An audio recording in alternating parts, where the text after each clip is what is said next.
n'ont pas compris, nous ont dit comment, mais enfin, vous invitez quelqu'un qui est pour l'immigration, vous invitez quelqu'un qui paraît quand même très tolérant sur l'islam, en plus il est militant chez les Verts, mais qu'est-ce qui vous prend? Vous êtes tombé sur la tête, et tout et tout. Et tout cela n'est pas faux, c'est-à-dire qu'avec Nicolas Gardère, nous avons un ensemble de divergences politiques énormes. Et d'ailleurs, le monde des avocats nous dit qu'il y a une spécificité, c'est qu'en général, chaque fois que Nicolas intervient sur un plateau de télévision, il y a un article qui paraît dans Riposte laïque qui n'en fait pas du tout l'éloge.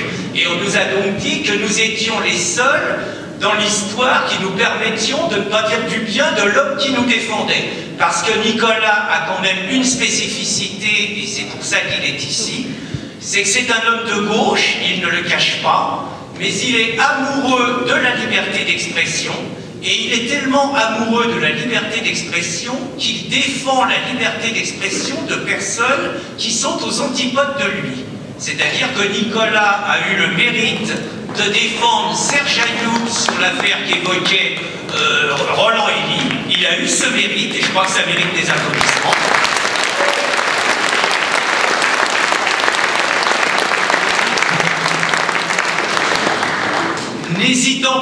N'hésitant pas à s'encanailler, il a même osé défendre Josiane Filliot, contributrice de Riposte laïque, qui avait osé parler du préfet Boucaud comme d'un incompétent. Il l'a également défendu. Et encore mieux, il a obtenu sa relaxe.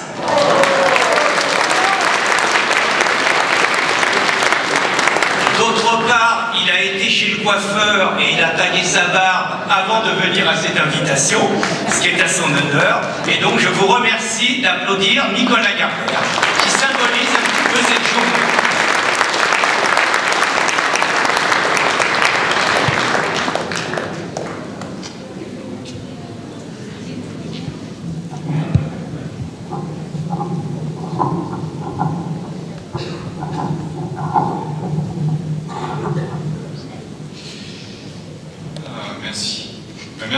Merci Pierre.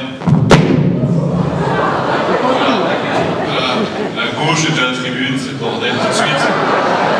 Enfin, simplement Pierre a rappelé que ma présence n'était pas évidente pour vous, pour moi, pour mes amis politiques, puisque d'ailleurs ça fait un petit peu jaser Europe Écologie Les Verts, peu importe, mais dans la bienveillance, parce que les gens qui me connaissent me comprennent et comprennent la posture au sens noble, je dirais, posture intellectuelle de ce que je fais, cette dimension, je dirais, politico-artistique quelque part.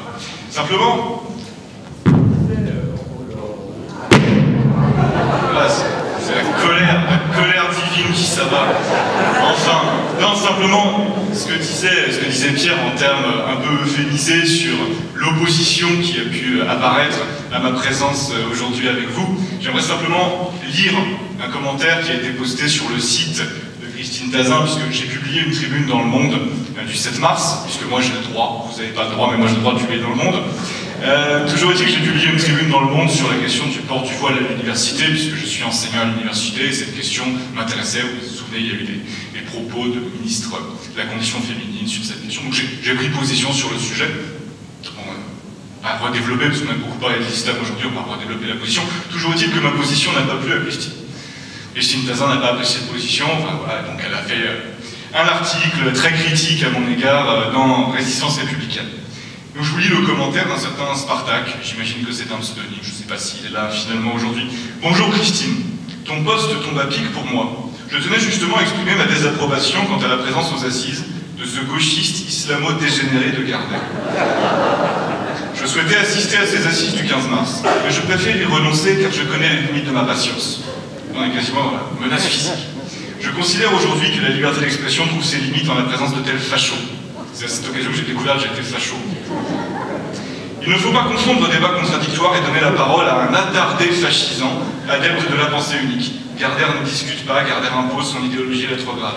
Gardère ne débat pas, Gardère c'est moi. Gardère méprise ce qu'on lui oppose. Gardère, comme tant d'autres, en quittant la France, lui rendrait service.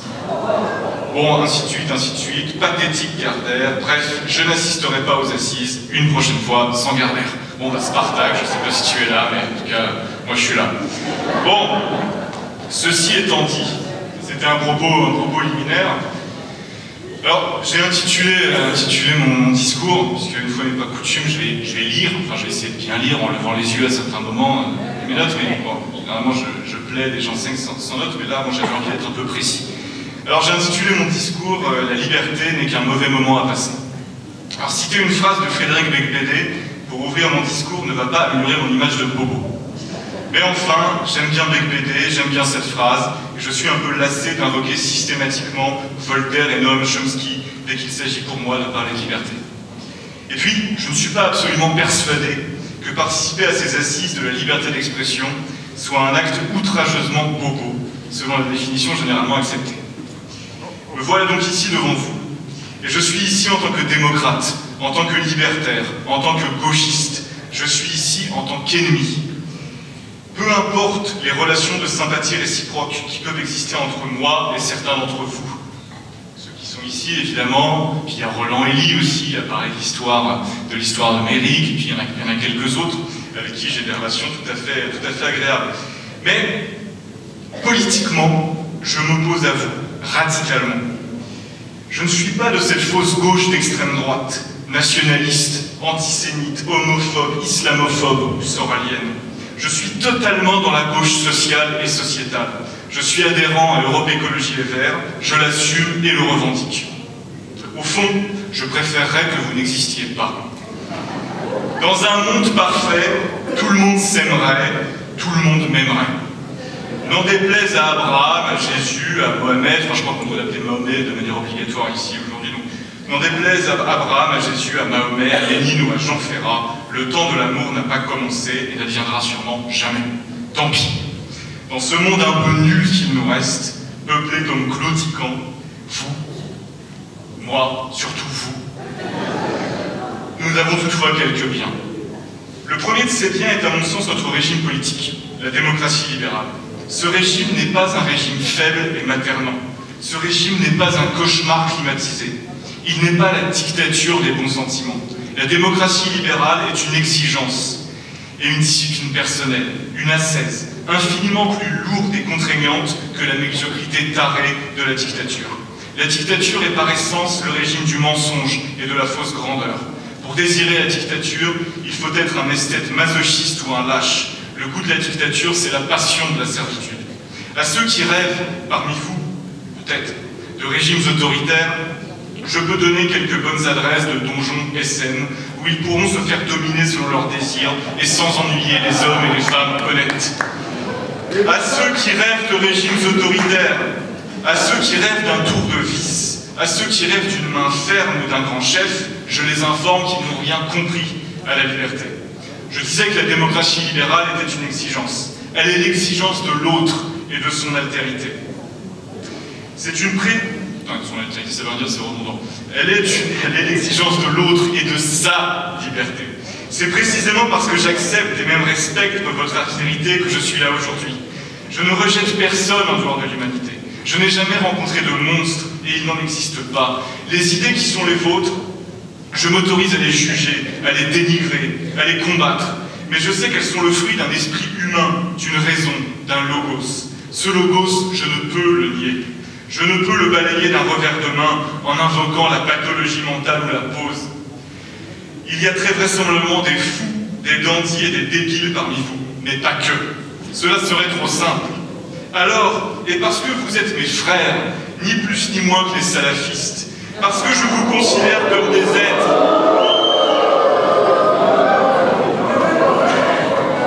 La liberté d'expression, les gars. Parce que je vous considère comme des êtres doués de raison, ni plus ni moins qu'une femme en burqa. J'accepte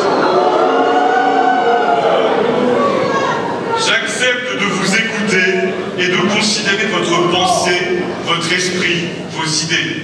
Non pas pour les embrasser, je les connais bien assez, et me connais bien assez pour savoir que je ne les partage pas, mais pour les accepter dans le champ du réel, dans le champ du débat. C'est là qu'est l'exigence, et c'est là qu'est la discipline personnelle. La démocratie est une ascèse, celle de l'impératif dialogique.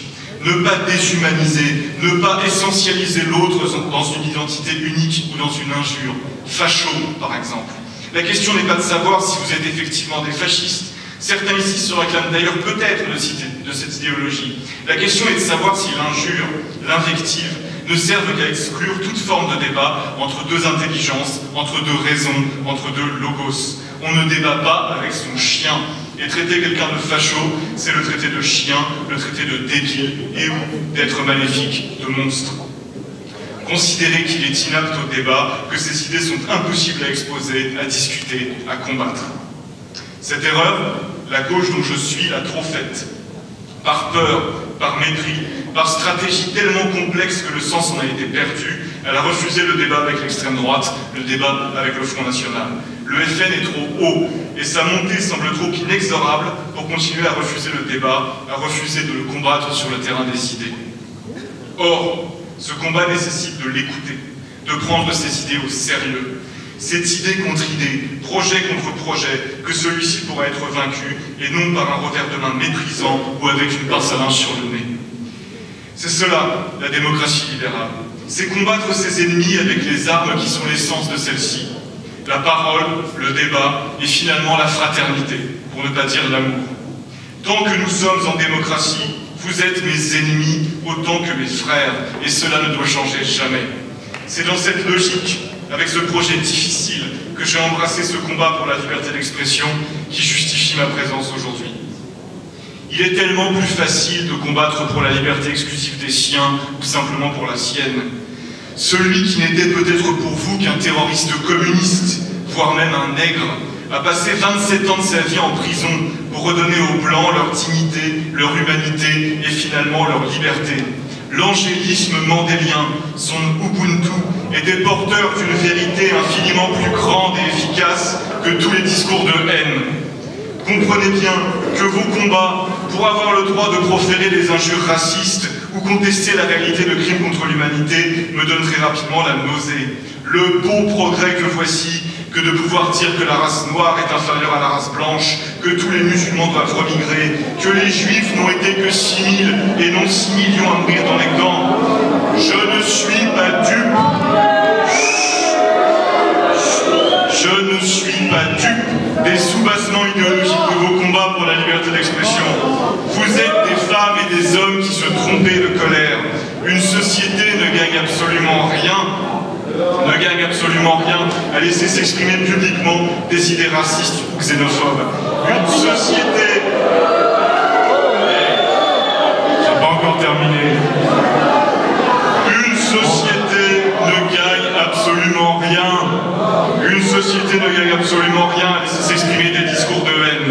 En revanche, attendez, en revanche, et parce que la démocratie est un processus jamais achevé, parce que la liberté est une dialectique, elles ont tout à perdre à laisser s'accroître les restrictions sur l'expression, à laisser le droit pénal étendre son empire sur les mots et finalement sur la pensée. Votre liberté d'expression est l'indicateur paradoxal de la liberté tout entière. On ne restreint pas la liberté des salauds, je mets des guillemets, la vôtre, sans restreindre la liberté de tous et donc la mienne. Car là est l'enjeu, et là et seulement là est l'enjeu cardinal. Je ne veux pas vivre dans une société où l'on est mitridatisé à la censure. Je ne veux pas vivre dans une société où les intellectuels, des écrivains, de simples citoyens risquent la prison pour l'expression de leurs idées, fussent-elles à vomir. Je vomirai dans mon coin ou sur vous, mais je continuerai à vous considérer comme mes frères. Je continuerai à croire en vous, malgré tout, et en incapacité à vous convaincre. Bon, peut-être pas aujourd'hui. Être de gauche, c'est croire en l'humanité quand même, en dépit de ses échecs abyssaux, en dépit de la bêtise dont Robert Musil a vu qu'elle était l'antithèse de la vie, en dépit de vous, en dépit de votre haine. Être de gauche, c'est croire que l'on est infiniment responsable du sort de l'humanité tout entière. Être de gauche, c'est aimer son ennemi, Être de gauche, c'est pardonner.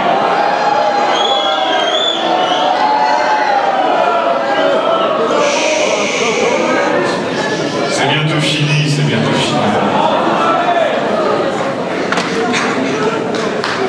Et soyez-en sûrs, cela est bien plus difficile que l'inverse. Vous êtes mon putain de prochain et je vous aime. Je vous aime. Je vous aime parce que vous êtes moches comme des barbus moches. Je vous aime parce que vous êtes faibles comme des roms de bidonville. Je vous aime parce que vous avez peur comme des juifs qui ont peur de mourir assassinés. Et je me moque bien que vous ne m'aimiez pas. Vous pouvez bien m'injurier, me crier que je suis l'anti-France, que je suis anti-blanc, islamo-collabo, gauchias, pourriture bobo angélique.